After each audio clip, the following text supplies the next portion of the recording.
I still remember that dinner, 5 years later. It burns like it just happened. My mother tapping her manicured nails on the mahogany table, diamonds glinting under the chandelier, ready to sentence my future like a bored judge. A startup tech company, she'd scoffed, with your trust fund, Madison, darling, that's not how people like us do things. Catherine had smirked across her wine glass. My father sighed, heavy, disappointed, theatrical. The Hunter name carried weight in Boston's high society. It stood for legacy, for money that never had to be earned, not for garage startups or algorithms or risking everything on code. We're cutting off your trust fund, my father declared. The room was silent. I looked at the faces around that table, people who defined value with old money and last names, and stood up. Keep it, I said, keep all of it. That was the last meal I ever had in that house. The last time I answered to Madison Hunter, the family failure. And the last time I needed anything from them. 5 years later, I sat in my penthouse office, floor-to-ceiling glass, view over the city, and watched my company's stock climb.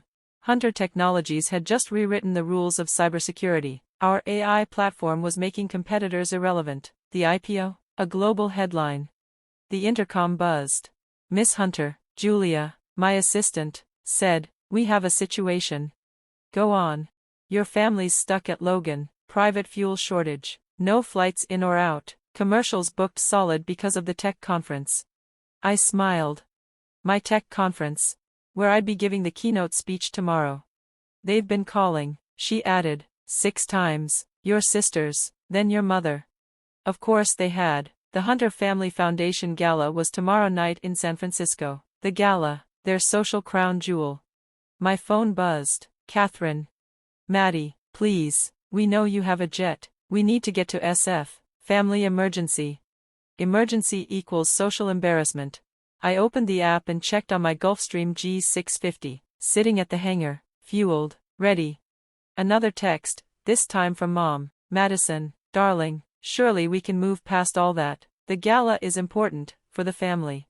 I thought about those nights sleeping on the floor of my office, coding until sunrise, ramen dinners, rejections, risk, hustle, and the investors who believed in me when my family didn't. "Julia," I said, "send a car to the hangar. I'm leaving early." "And your family?" I typed a reply to my mother, "Nobody's don't own planes." I grabbed my speech, the one revealing our next breakthrough, the one that would double our valuation again. "Should I tell them you're refusing to help?" Julia asked. "No," I said, stepping into the elevator. "Let them watch my jet take off. Because sometimes the best revenge isn't rejection. It's showing them exactly what they turned their backs on." As the car pulled away, Boston slipped behind me. Somewhere at the airport, my family was still trying to save their image. Meanwhile, I was preparing to reshape the tech world. Then my phone buzzed again. This time, "Dad, Madison, this is childish. We need that plane." I didn't reply. I was too busy being the nobody who built an empire. I turned off my phone as the car pulled up to my private hangar. The Gulfstream sat bathed in lights, sleek and ready, my company's logo gleaming on its tail like a crown. It wasn't just a jet, it was proof. Sometimes, being called a nobody is the best fuel to become someone unforgettable. As we climbed through the clouds, leaving Boston, and my stranded family, behind, I allowed myself a quiet, satisfied smile. I could picture them on the tarmac, watching the jet take off, realizing exactly who was aboard. "Miss Hunter," the pilot came over the intercom. "Your sister is trying to contact the tower. She's claiming there's been a mistake." "No mistake, James," I replied, raising my glass of champagne. "Just karma." My phone lit up, dozens of missed calls, voicemails, desperate texts, even emails from distant relatives I hadn't heard from in years. The Hunter family network was officially panicking. Catherine had texted, "Do you even know what you're doing? The governor will be at the gala. The senator's wife is counting on Mom's donation." Then Elizabeth chimed in, "Your mother is in tears. How could you be so cruel?" Cruel? I opened an old video, grainy footage of me 5 years ago, sleeping on an office couch surrounded by coffee cups and code printouts. My co-founder had recorded it during our first breakthrough. That same night, my parents were at the country club, telling anyone who'd listen that I'd thrown my life away. Now, my laptop pinged with news. Hunter Technologies to announce game-changing encryption at Tech Summit. Hunter family gala in jeopardy as private jet trouble strands hosts. I actually laughed. Miss Hunter, Julia's voice came through the secure line. Your father's lawyer is threatening legal action over the jet. He's claiming it was bought with family money. Send the receipts, I said. Every cent came from my first software patent, the one they said was a waste of time. I opened my keynote, making final tweaks.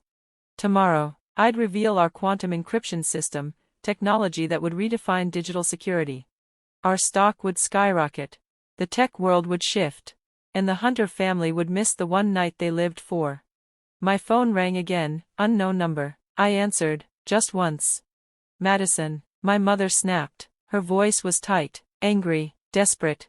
You've made your point. Whatever you want, board seats, public apologies, even your inheritance, it's yours. Just send the jet back. I looked out the window. The clouds below were glowing gold in the last light of sunset. You still don't get it, I said quietly. I never wanted your money, I just wanted you to believe in me. We were trying to protect you, she hissed. Tech startups fail every day, the Hunter name.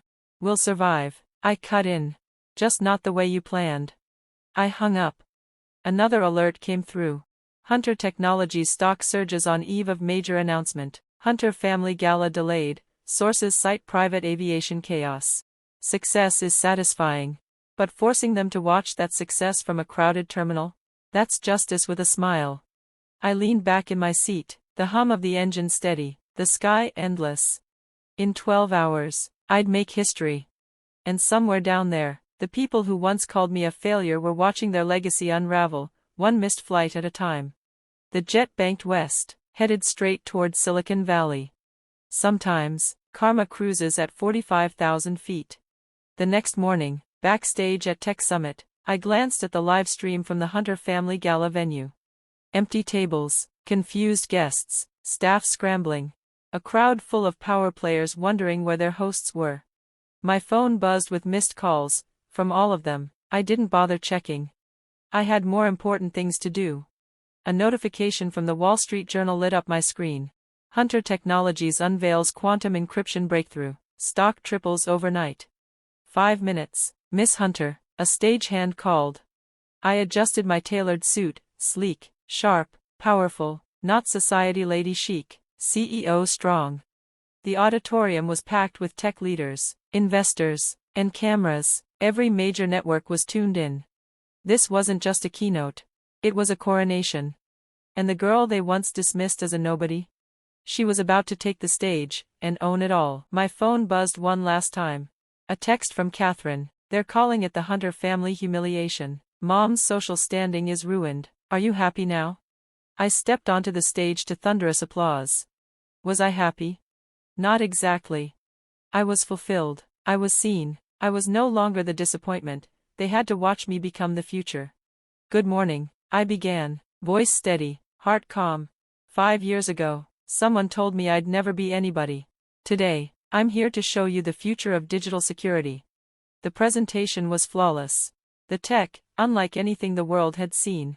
And when I finished, the room erupted in a 10-minute standing ovation. Backstage, Julia approached, handing me a phone. Your father's watching CNBC, she said. They're calling you the next Steve Jobs. He wants to talk. I took the phone. Hello, Dad. Madison, his voice was nothing like before, smaller, uneven. We were wrong. Yes, I said simply, you were. The gala, our name. The Hunter name is stronger than ever. I cut in, just not the way you planned. I handed the phone back and looked at Julia. Send the jet to Boston. Her eyebrows lifted. Really? I smiled. Yes, but take your time. Maybe, do a maintenance check first. Sometimes, being somebody means being the bigger person. The next morning, headlines said it all. Madison Hunter revolutionizes cybersecurity. Hunter Technologies becomes $12 billion empire. Hunter family absent from gala as daughter makes tech history. I had a framed copy made of Mom's airport text. Madison darling, we need your jet. Underneath it, my reply, nobody's don't own planes. Because sometimes, the best success story is the one nobody saw coming, especially the ones who once called you nobody. A week later, in my Silicon Valley office, I watched the news as Hunter Technologies stock held strong, quadrupled since the launch. My net worth had passed $12 billion. Then a soft knock at the door. Julia peeked in. "Your mother and sister are downstairs. They flew commercial." I allowed myself a quiet smile. "Send them up." Minutes later, they entered. My mother's flawless image was frayed, her lipstick faded, her posture weary. Catherine's designer outfit looked like it had lost a fight with a TSA tray. "Madison," Mom started, then stopped. For once, she had no script. Catherine jumped in. The gala was rescheduled. "Everyone's talking about the Hunter family producing a tech genius. The society pages are calling us visionaries." I leaned back in my chair. "How convenient." "Darling," Mom tried again, voice softening, "we were so wrong, watching you on that stage. You weren't just somebody, you were extraordinary. Now you see it," I said, 5 years too late. "We want to make it right," Catherine said. "Family should stick together." I stood, walked to the window, looking out at the company, the skyline, the empire I'd built, brick by brick, code by code, without them. "You know what I learned from being called a nobody," I said. "That true worth isn't in a trust fund, or a last name. It's in believing in yourself when no one else does." "Please," Mom said quietly, "give us a chance to be part of your life again." I turned. "On one condition." "Anything," they said, almost in unison. "The Hunter Family Foundation," I said. "I'm repurposing it, no more galas, no more social politics. From now on, it funds tech education, for kids who've been told they'll never be anybody." Mom paused, just for a moment, then nodded. "Of course, it's your vision now. And one more thing." I pressed a button. Julia entered, carrying 3 folders. "What's this?" Catherine asked. "Your economy tickets back to Boston," I said, deadpan, then I smiled. "Kidding, it's the paperwork for the Hunter Innovation Scholarship, because the next somebody is out there, waiting for a chance to prove the world wrong." They teared up. And for the first time in 5 years, I let them hug me. Later that evening, as the jet carried them back home, yes, I let them take it. I added a new frame to the wall of my office. Right beside my mother's old message, "Madison darling, we need your jet." And my reply, "Nobodies don't own planes." I placed a third quote beneath them. "Sometimes the biggest somebody is the person you once called nobody." And then, with a glass of champagne in hand and the city glowing beneath me, I smiled. Not because I proved them wrong, but because I finally proved myself right.